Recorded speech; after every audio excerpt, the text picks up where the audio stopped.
pain au lait maison, super moelleux. C'est très facile à préparer. Je commence par ajouter un œuf dans ce bol.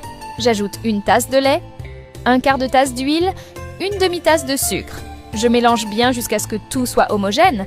Tout le monde chez toi va être surpris, ça en vaut vraiment la peine. J'ajoute une cuillère à café de sel, une cuillère à soupe de levure. Je mélange bien sans me presser, c'est tellement bon que ça disparaît très vite à la maison. J'ajoute 2 tasses de farine de blé. Tu peux l'incorporer petit à petit en mélangeant, pas besoin de tout mettre d'un coup.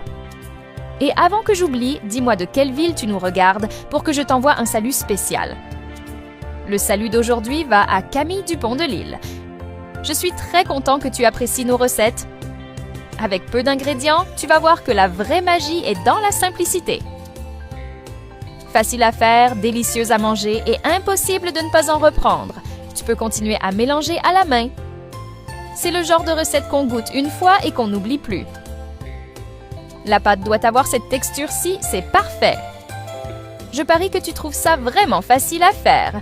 Je couvre de film alimentaire et je laisse reposer 1 heure. Après ce temps, la pâte aura bien gonflé comme ceci. Regarde comme c'est chouette. Le top de cette recette, c'est qu'on fait tout avec peu d'ingrédients. Parfait pour les journées chargées. Maintenant, je façonne la pâte sur la table et je la prépare pour la découpe. Tu peux faire pareil chez toi.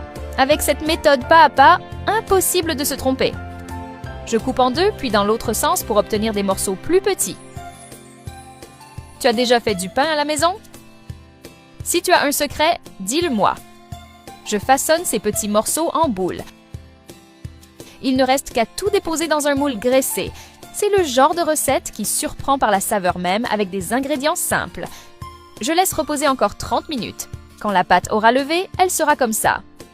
Maintenant, j'étale du jaune d'œuf sur toute la surface. C'est si facile que même les débutants en cuisine y arrivent.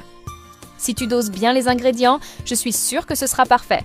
Regarde comme c'est superbe. Le goût va être incroyable. J'enfourne à 180 degrés Celsius pendant 35 minutes. C'est prêt, je démoule sur une assiette. L'odeur envahit déjà ma cuisine. Je prends une autre assiette pour le retourner. Pas de secret, il suffit de suivre les étapes. Simples, pratiques et délicieuses. Tout ce qu'on aime. Regarde comme c'est beau.